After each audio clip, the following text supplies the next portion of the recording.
Você confia no amor do Senhor ou não? Você acha que Deus é capaz de nos aceitar como somos? Eu creio muito nisso, sabe? Eu não creio que Ele quer que eu continue como eu estou. Isso eu não creio. Eu creio que Ele quer sempre mudar a minha vida. Ele quer que eu tenha sempre uma vida nova. Uma vida nova. E nesta noite, o convite que eu creio que o Senhor quer nos dar é este, não é? De perceber por que somos como somos e perceber que existe também uma chance para nós, né? Nós estamos falando sobre cura de emoções. Na primeira semana nós falamos sobre guardar o coração, né? Não sei quem está vindo toda semana, mas falamos sobre guardar o coração, né? Provérbios, de todas as coisas que se deve guardar, guarde o coração. Semana passada o Ricardo falou sobre não ter medo de Deus, sobre entregar-se a Deus, sobre deixar Deus conduzir mesmo as nossas vidas, né? Comparando as histórias de Herodes e de Davi. E eu quero partilhar com vocês a nossa formação, né? Provérbios 22, 6.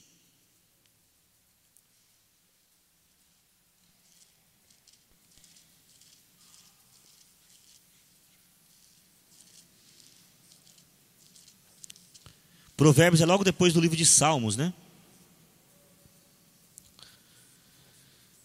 Ensina a criança o caminho que ela deve seguir, e mesmo quando envelhecer, dele não há de se afastar. Provérbios, capítulo 22, põe bem no cantinho assim.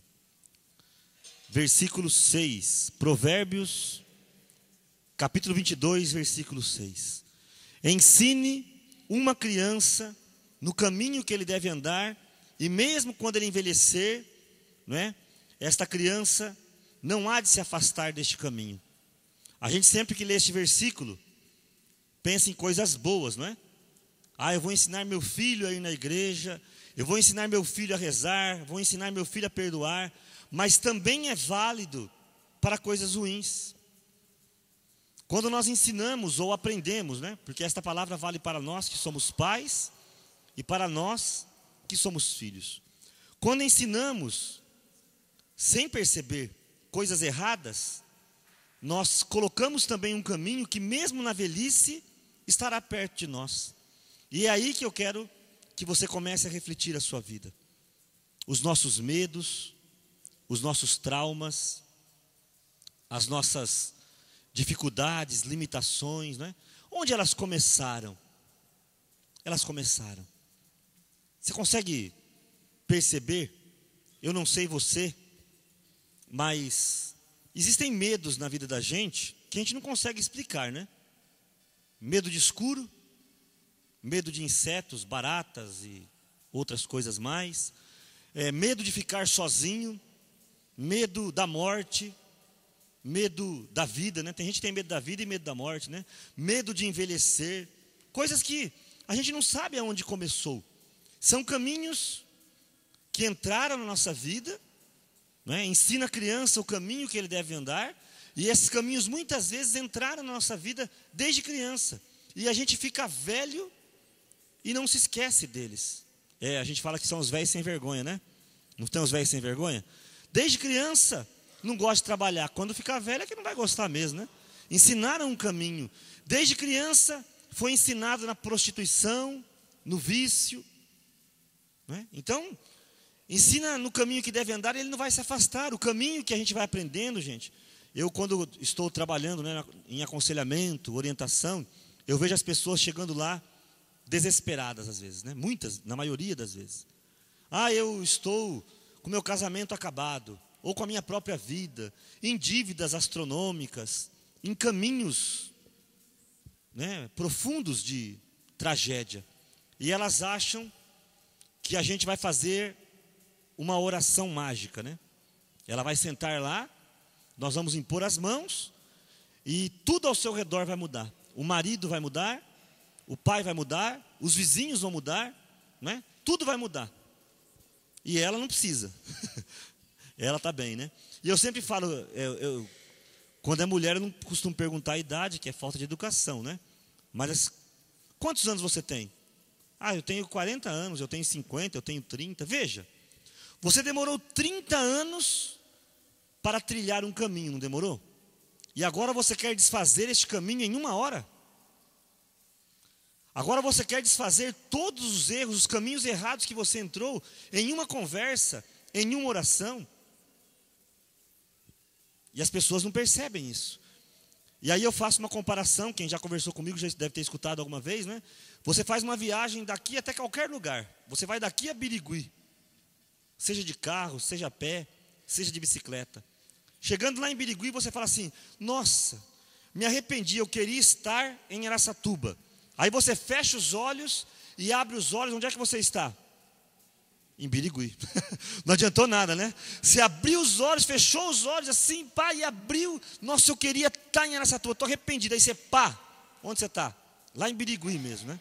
Se você não pegar o seu, sei lá, sua mala, sua bicicleta, seu chinelo, seu carro, o ônibus, vir a pé, se você não começar uma caminhada, você não volta. Não adianta você simplesmente fechar os olhos ou buscar a oração mágica. Deus é Deus de milagres, né? Eu estou, graças a Deus, feliz de tantos milagres que vejo, não só na minha vida, mas na vida de muitas pessoas que nós temos orado, né? Fizemos um retiro de jovens esse final de semana e foram momentos extraordinários, né? Testemunhos lindos que a gente foi escutando, não só da equipe, mas dos jovens que lá estavam. Eu creio em milagres. Mas veja, a mulher adúltera que foi perdoada, ela teve todo um caminho para seguir Jesus depois. Não pense você que ela foi perdoada e ela levantou dali e os vizinhos começaram a tratar ela diferente, porque não foi assim que aconteceu. O apóstolo Paulo, que era um assassino, ele encontrou-se com Jesus, ficou cego e foi curado da cegueira. Só que ele foi curado da cegueira, passou pela perseguição, passou por descrédito, as pessoas não acreditavam nele, entende? Houve um caminho. Ele ficou muitos anos seguindo a igreja, matando os cristãos. E não foi porque ele foi curado da cegueira que a vida dele mudou. Percebe? Há um caminho. Então, desde criança, existem caminhos que nos foram colocados, né? Cada um tem alguma coisa, né?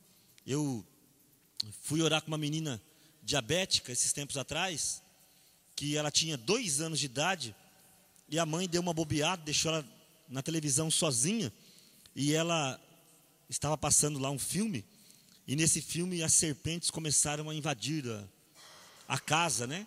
E ela sozinha na sala, o medo foi tão grande que desenvolveu uma diabetes emocional naquela criança. E até a última vez que eu estava com essa menina, pelo menos, ainda estava lá em tratamento, né? Você vê, lá na infância, aquela cena de um filme produziu nela uma diabetes emocional. Percebe? É uma coisa que simplesmente escapou aos cuidados da mãe. É lá na infância que você foi abandonada no berço e começou a ter medo de escuro, né? É lá na infância que acontecem essas coisas. É lá na infância. Por que a gente corre da barata, você sabe? Por quê? Porque a gente viu a mãe da gente correr. Pode prestar atenção. Não há um motivo sensato para você correr de uma barata. Nenhum. Quantas pessoas, quem já está aqui há muito tempo sabe, já fiz essa pergunta aqui até, né? Quantas pessoas você conhece que foi assassinada por uma barata? Eu não conheço nenhuma. A barata mordeu a pessoa, arrancou a cabeça dela, tirou as 2 pernas. Eu não conheço nenhuma. Conhece alguma? Eu não conheço. E por que então temos medo? Aí a pessoa fala, não tenho medo, eu não tenho nojo. E eu falo, mentiroso. Quando você tem nojo de alguma coisa, você não grita, você vomita. Não é verdade? Não é verdade? Quando você vê, por exemplo, um acidente que a pessoa colocou as tripas para fora, você grita ou você vomita? Você pode gritar, mas em seguida você vomita. Nojo é vômito, grito é medo. Assume o teu medo para você poder ser curado. Eu tenho nojo da barata, por isso que eu subo em cima da cadeira. Eu nunca vi isso, né? Nunca vi nojo, né? Mulher grávida agora vai tudo começar a subir em cima de cadeira. Estou enjoada, sobe na cadeira, né? É medo, fala a verdade, é medo.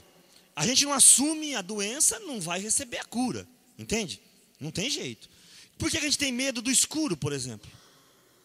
Bom, né? Eu quando eu dou estudos sobre criação de filhos, né?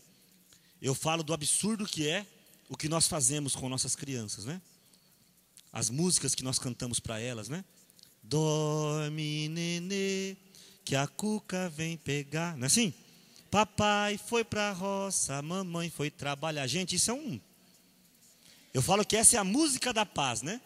A cuca vem pegar, o pai foi para a roça e a mãe foi trabalhar. Quer dizer, a criança está sozinha no mundo, com o monstro em cima dela, né? Se isso não der medo, gente, o que vai dar? Não é? Bicho papão sai de cima do telhado, não deixa meu filho dormir sossegado. Olha que lindo, gente. Aí você até hoje você está velho, casado, você escuta um barulho, é o bicho papão em cima do telhado, aquele danado está até hoje me perseguindo. Quer mais um clássico? Boi, boi, boi. Até o jeito de cantar já fala, né? Boi da cara preta, pega essa criança que tem medo. Olha que coisa linda, gente. Quem é que não dorme em paz com uma música dessa? Fala a verdade. Né? E quase todos nós, geralmente por ignorância dos nossos pais, né? Passou por isso. Né? Aí, depois a gente vai se deixando levar, vai crescendo, né? Mas ainda criança, vai para as escolas, vai para a roda de amigos, as professoras, e as coisas vão acontecendo e nós vamos ficando cheio de traumas complexos, vamos nos comparando, muitas vezes até somos comparados por pessoas da família, né? Outra coisa que eu insisto muito, a criança nasce, ninguém nem sabe de nada, fala, é a cara do pai. Depois faz o DNA e o pai nem era aquele, né? É a cara, nem sabe, né, direito o que está acontecendo, né? Desde lá, o primeiro choro da criança já é irritada igual a mãe, não é assim que a gente fala? A criança está chorando de fome, mas você já vai colocando. Você às vezes aí está hoje aí já com não sei quantos anos de idade, e é aquela pessoa irritada, e até hoje você não sabe por quê, não é? Mas desde criança, às vezes, foram falando para você, você é irritado igual a sua mãe, você é irritado igual a sua mãe, e você cresceu e você acha que você é, mas você não precisa ser. Eu me lembro muito da minha mãe, né? Eu tenho o mesmo nome do meu pai, Mário. E minha mãe teve um irmão chamado Mário, que pegou toda a herança que o vô tinha deixado e gastou. O meu pai, chamado Mário, teve uma amante, 4 filhos e batia na minha mãe. Então, desde pequena, minha mãe virava para mim e falava assim, todo Mário é igual. Você não vai dar em nada, você não vai valer nada. E eu cresci tendo certeza que isso ia acontecer. E me entreguei ao alcoolismo, à prostituição, a uma vida desregrada, porque eu acreditei naquelas palavras. Eu estava jogando futebol como qualquer moleque de 10 anos, 11 anos jogava naquela época. Hoje é um pouco diferente, né? Hoje a molecada joga bola em quadras fechadas, campo society com tênis, né? Naquela época era descalço. Quando você tinha um quichute, gente, um quichute naquela época, né? Quem, né? Ou um quichute era algo, não dá nem para falar. Chegar com um quichute num campo, fazia roda para ver o pé do cara. Nossa Senhora. Coisa linda, aqueles quichutão. Dava um chulé que matava tudo. Não tinha assombração que aguentava no quarto da gente, né? E aí eu chegava do campo de futebol e chegava, né, descalço. Ainda mais eu tive a felicidade de morar do lado do campo do Matarazzo, né? Na época que existia o campo do Matarazzo. Hoje são casas ali perto da Porangaba ali, né? Então eu chegava daquele campo tudo sujo de terra, tal. E meus irmãos igual. Mas meus irmãos passavam, e aí na hora que eu passava, lá vem o maloqueiro. Porque era Mário, né? Todo Mário não prestava. Então você cresce escutando isso. E você acredita que isso é verdade. Não precisa ser verdade. Isso pode ser mudado. Não precisa ser verdade. Não precisa ser verdade que você é irritado igual sua mãe, que você é falante que nem ela, ou que você é chato, ou que você é nervoso, ou que você é isso ou aquilo. Não precisa ser verdade que o escuro te faz mal. O Salmo 138 fala que para Deus as trevas são claras como o dia, né?